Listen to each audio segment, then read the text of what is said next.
Hi everyone, we're here with Rainier from Rainier Labs. Oh, sorry, my name's Tarun from Rainier Labs. Tarun from Rainier Labs. Okay, sorry. Alright. Tarun from Rainier Labs, and he has this amazing thing right here. It's a fully workable out-of-box robot that they sell. So how long are you guys in the business for?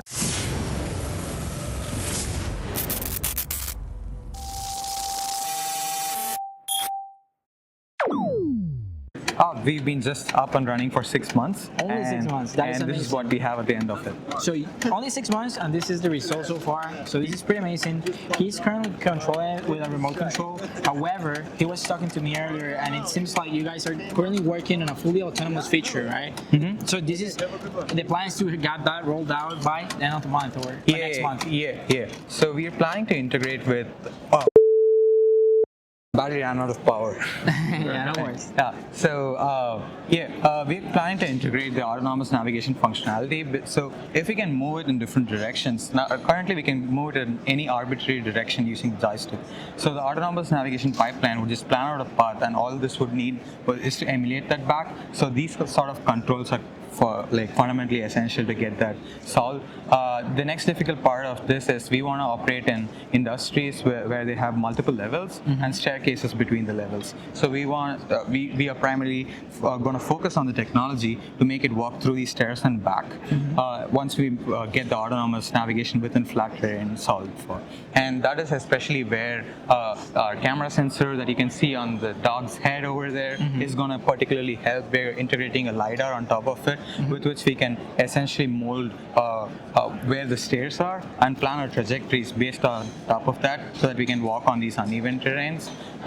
And with that, we'll be able to work in a multi-level industrial facility. So we have planned to integrate a sensory nose with our collaborators. So with that, we can essentially map out volumetric data of particulate matter, compounds, and stuff like that industries can use for their compliance requirements that they need to meet. And it can also help in detecting fire, stuff like that, because we pick up organic compounds and stuff like carbon monoxide and things like that. And it can also track basic parameters like temperature, air pressure, humidity, and these sort of stuff.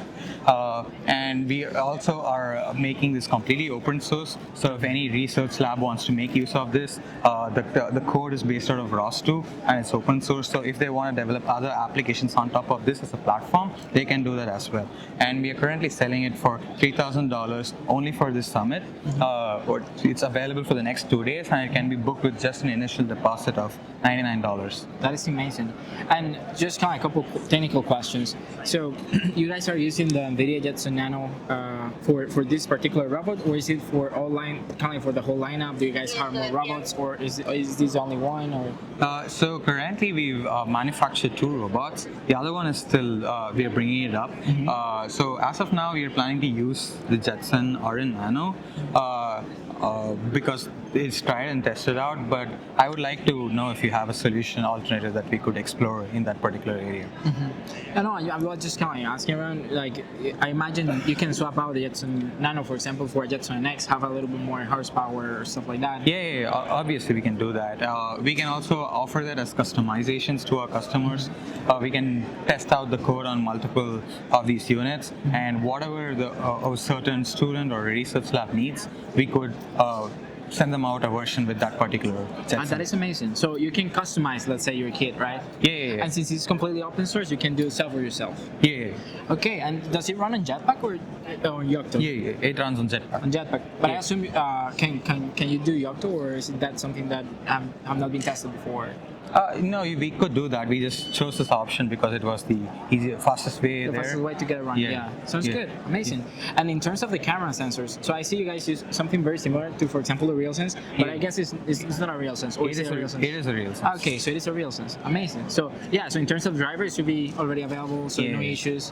Yeah, most of these sensors have a lot of compatibility with ROS2, so we are able to quickly get these to a working state and integrate them, and we are able to do complete 2D mapping and localization within the indoor environment that I just described. So the next step is just figuring out the autonomous navigation within indoor environments and walking on multi-level terrains. Amazing.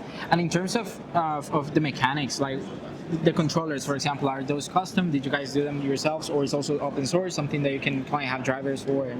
So currently these are off-the-shelf motors with controllers integrated inbuilt.